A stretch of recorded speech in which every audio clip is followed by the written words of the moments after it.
Jai Hind, my dear children. Welcome back to English online classes. In the last class, we have discussed the first part of the lesson, the best Christmas present in the world. Today, we are going to discuss the second part.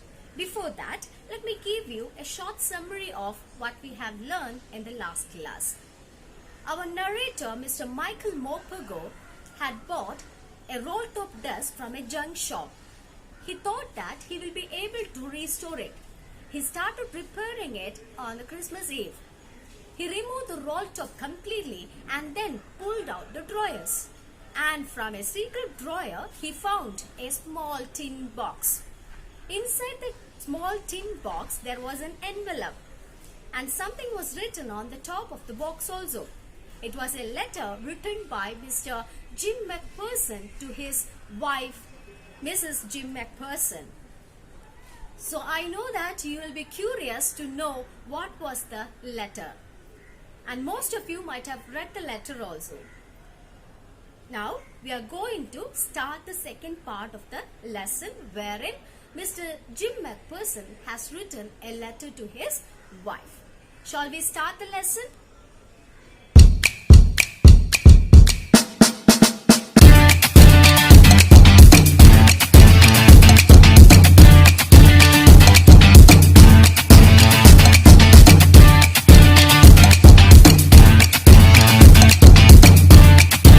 Can we read the letter?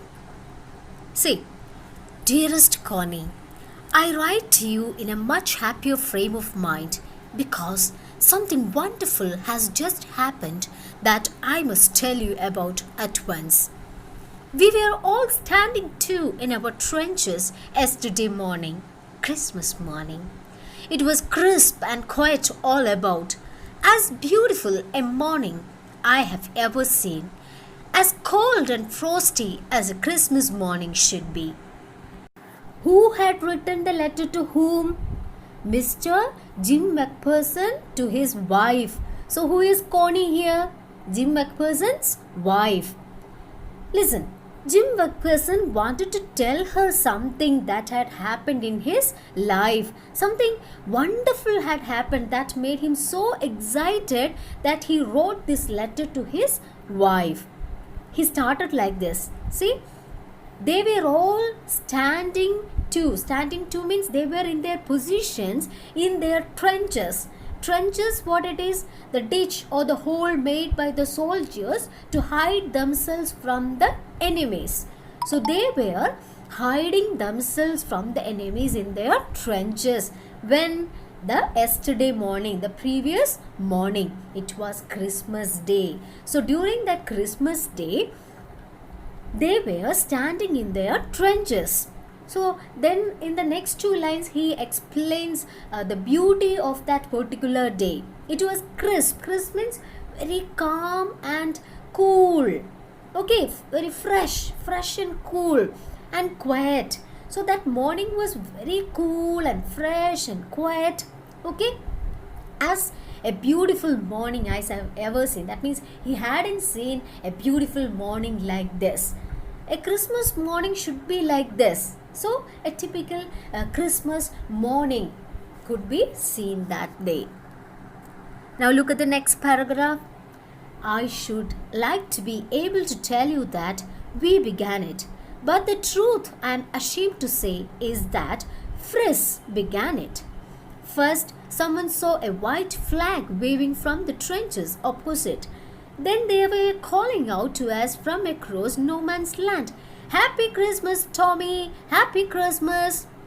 When we had got over the surprise, some of us shouted back, "Same to you, Friss! Same to you!" I thought that would be that. We all did. But then, suddenly, one of them was up there in his great coat and waving a white flag. "Don't shoot, lads!" someone shouted. And no one did. Then there was another Friss up on the parapet and another. "Keep your heads down," I told the men. "It's a trick." But it wasn't. Here Jim McPherson writes that he wanted to tell her that they began it. But the truth is that it was started by Fritz. Who is Fritz here? The name given for a German soldier. Fritz. The name given for a German soldier. So it was started by whom? The German soldiers. First, someone saw a white flag. What they have seen? So they were actually in their trenches. Listen, they were hiding themselves from their enemies. At that time, they found someone from the opposite side. That means German soldier waving a white flag. And then they called out, "Happy Christmas! Happy Christmas, Tommy! Happy Christmas!" Mr. Jim McPherson and his soldiers, that means the British soldiers, were totally surprised. Understood? And when they have come over or got over means what? When they have overcome that surprise, what happened? Some from their group also shouted back, "Same to you, Fritz, same to you." That means both of them wished Happy Christmas to each other. So he thought that, Mr. Jim McPherson thought that everything will be over by that time. Now again they were in their trenches. But suddenly what happened? Again one of the Fritz was up with his grey great coat, and he was waving a white flag. And he was shouting, "Don't shoot, lads. Okay, don't shoot, lads." And they didn't shoot. And again what happened? Another Fritz stood up on the parapet, and like that, one after the other, all the Fritz came up on the parapet. Mr. Jim McPherson thought that it was a trick, and so he asked his men to keep their heads down. But actually, it was not a trick. Now we can move on to the next para. One of the Germans was waving a bottle above his head. "It is Christmas Day, Tommy. We have schnapps, we have sausage. We meet you, yes?" By this time, there were dozens of them walking towards us across no man's land, and not a rifle between them. Little Private Morris was the first up. "Come on, boys, what are we waiting for?" And then there was no stopping them. I was the officer. I should have stopped them there and then, I suppose. But the truth is that it never even occurred to me I should. All along their line and ours, I could see men walking slowly towards one another, grey coats, khaki coats meeting in the middle. And I was one of them. I was part of this. In the middle of the war, we were making peace. Children, please look at the construction here. One of the Germans. See, whenever you start a phrase like this, one of the, it should be followed by a plural noun. And which verb form we have to use? Singular verb form. Examples: one of the students was, one of the children is, one of the books is. Understood? Here, Mr. Jim McPherson says that one of the Germans was standing there with a bottle, and he was waving that bottle, and he says that it was Christmas Day, and they have got schnapps and sausage. Let them celebrate. Okay, so listen here. Schnapps means it's a German drink made from grain. And what do you mean by sausage? It is also a meat product, usually made from ground meat, pork, beef, etc. Okay, with some spices and all. So that is sausage. I will give you a picture of sausage. Now, they wanted to mingle. Understood? They wanted to mingle with the British soldiers. So by that time what happened? They started moving towards that means they started moving across the no man's land towards them without having rifles with them. Now, British soldiers, they were surprised, isn't it? At that time, Little Private Morris, so he was from the British soldiers, and he stood up and said, Why are we waiting for? They are coming to celebrate Christmas, then why we are waiting for? We should also go with them. And he started moving, and he was followed by all other soldiers. Mr. Jim McPherson was actually the officer. He had to stop them there. But what happened actually? Before he thinks something, they were all in that no man's land. The grey coats and the khaki coats. Grey coats means the German soldiers, khaki coats, British soldiers. They were meeting in that no man's land. And Jim McPherson was also one among them. That means he also moved along with them. And he says that in the middle of the war, they were making peace. Now listen to what we have learned till now. So this is a letter written by Mr. Jim McPherson to his wife Connie. He wanted to tell something that happened the very last day. It was Christmas and a wonderful thing had happened the last day. They were all standing in their trenches. While they were in their trenches, something had happened. What was that? So, there was a war between the British soldiers and the German soldiers. The German soldiers were called as Fritz and the British soldiers were called as Tommy. So, there was a war between Fritz and Tommy. While they were in the war, this particular thing happened.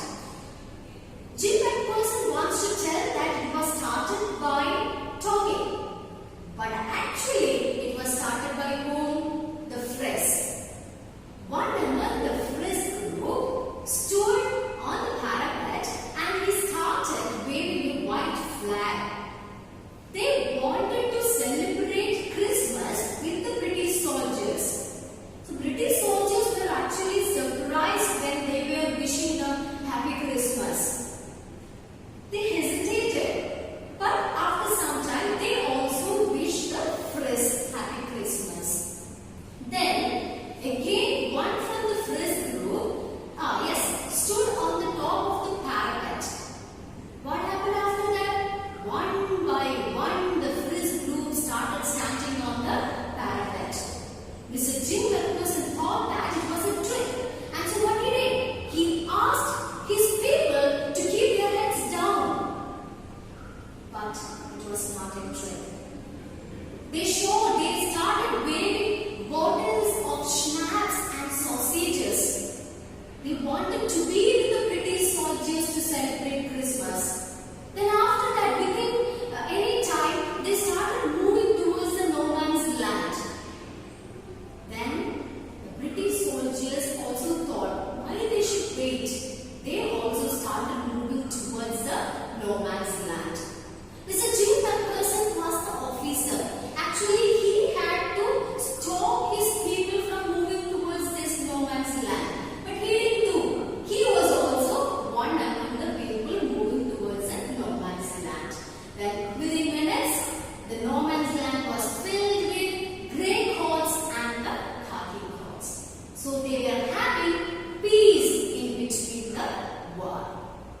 Now let's read the continuation of the letter. You cannot imagine, dearest Connie, my feelings as I looked into the eyes of the Frisk officer who approached me, hand outstretched. Hans-Ulf, he said, gripping my hand warmly and holding it. I am from Dusseldorf. I play the cello in the orchestra. Happy Christmas. Captain Jim McPherson, I replied, and a happy Christmas to you too. I am a school teacher from Dorset in the west of England. Here, Jim McPherson explains his meeting with the German officer Hans-Ulf. Hans-Ulf told that he was from Dusseldorf and he plays cello in orchestra. Jim McPherson also introduced himself as a school teacher from Dorset. Dorset, he smiled. I know this place. I know it very well. We shared my rum ration and his excellent sausage. And we talked, Connie. How we talked. He spoke almost perfect English. But it turned out that he had never set foot in Dorset, never ever even been to England. He had learned all he knew of England from school and from reading books in English. His favorite writer was Thomas Hardy, his favorite book Far From Madding Crowd. So out there in no man's land, we talked of Bathsheba and Gabrielloch and Sergeant Troy and Dorset. He had a wife and one son, born just 6 months ago. As I looked about me, there were huddles of khaki and grey everywhere, all over no man's land, smoking, laughing, talking, drinking, eating. Hans Wolf and I shared what was left of your wonderful Christmas cake, Connie. He thought the marzipan was the best he had ever tasted. I agreed. We agreed about everything. And he was my enemy. There never was a Christmas party like it, Connie. Bathsheba, Gabriel, Sergeant, these all characters in different stories. Now read the continuation. Then someone, I don't know who, brought out a football. Great cords were dumped in piles to make goalposts, and the next thing we knew, it was Tommy against Frizz out in the middle of no man's land. Hans Wolf and I looked on and cheered, clapping our hands and stamping our feet to keep out the cold as much as anything. There was a moment when I noticed our breaths mingling in the air between us. He saw it too and smiled. Jim McPherson, he said after a while, I think this is how we should resolve this war. A football match. No one dies in football match. No children are orphaned. No wives become widows. Here, resolve means settle. Okay? The press officer came to meet Mr. Jim McPherson. He introduced himself as Hans Wolf. He was from Dusseldorf and played cello in orchestra. Mr. Jim McPherson introduced himself as a teacher from Dorset. Mr. Hans Wolf told that he knew Dorset very well. He spoke English very fluently. Later, Mr. Jim McPherson came to know that Mr. Hans Wolf had never gone to Dorset. He came to know about Dorset from schools as well as from books. His favorite writer was Thomas Hardy, and his favorite book was Far From the Madding Crowd. Then he also came to know that he had a wife and a child of just 6 months. After that, they shared what all they had with them, the rum as well as the schnapps and the sausages. They also shared the Christmas cake prepared by Connie. Mr. Hans Wolf liked the marzipan very much. They both agreed that. Then all of a sudden, someone among the group brought a football. Then there was a football match between the Tommy and the Frizz in the no man's land. Mr. Hans Wolf and Mr. Jim McPherson enjoyed the football match very much. While they were enjoying the football match, Mr. Jim McPherson noticed that their breaths were mingling in the air. Then they thought that this is the better way to resolve the war, that is football match. When a football match is there, what will happen? No one will die in the football match, no children will become orphaned, and no wives become widows. Now the continuation of the letter. I would prefer cricket, I told him. Then we Tommies could be sure of winning probably. We laughed at that and together we watched the game. Sad to say, Connie, Frizz won, 2 goals to 1. But as Hans Wolf generously said, our goal was wider than theirs, so it wasn't quite fair.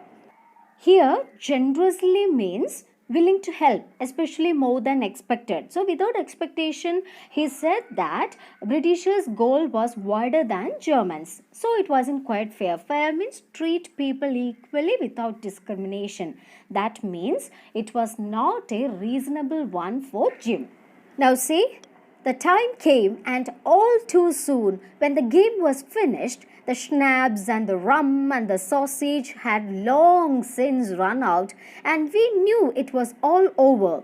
I wished Hans well and told him I hoped he would see his family again soon, that the fighting would end and we could all go home. I think that is what every soldier wants on both sides, Hans Wolf said. Take care, Jim McPherson. I shall never forget this moment, nor you. He saluted and walked away from me slowly, unwillingly, I felt. He turned to wave just once and then became one of the hundreds of grey-coated men drifting back towards their trenches. This here run out means be used up.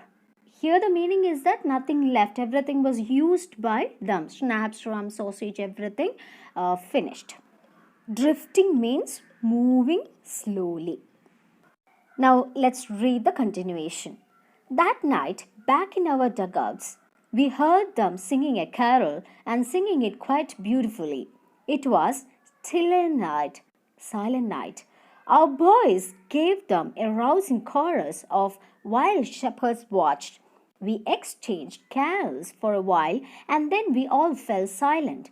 We had had our time of peace and goodwill, a time I will treasure as long as I live.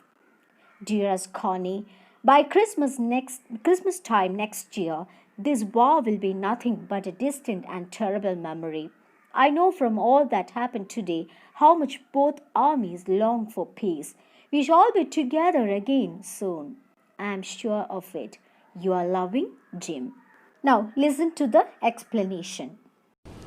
Mr. Jim McPherson preferred cricket. Why? Because the English people were well versed in cricket. But in this football match, what happened? Who won? The Frisk people won. Then they came to know that what all they brought, the schnapps, the sausages, the rum, the cake, everything was over and it was time for them to depart. Then you could see that the grey coats and the khaki coats were moving towards their own trends. Then what happened? Mr. Hans Wolf wished him that he could soon meet his family and the war to be over very soon. Mr. Hans Wolf saluted and he also went back to his place. At night, they exchanged carols for a while and then they fall asleep. And as a conclusion, Mr. Jim McPherson says to his wife that they will be able to meet soon. Why? Because both the armies were longing to stop the war, and so the war will be over very soon and they will be able to meet again. Are wars good ways to solve conflicts between countries? No, not at all. Wars bring innumerable sufferings. War will lead to starvation and population death. No soldier of any country is ready to kill another person. They all wish for the end of that war. They do not like it. What happens is that during wartime, lot of soldiers will die. That will affect their family. Lots of children will become orphans. Lots of wives will become widows. So that condition is a miserable thing, isn't it? Hence, wars are not at all a good way to solve problems between countries. So that's the end of this particular part. If you have any doubts, you can ask in the comment box below. Dear children, please read the textbook several times. Try to find out answers for the questions given in the textbook and write it in your notes. The continuation of the lesson will be taken in the next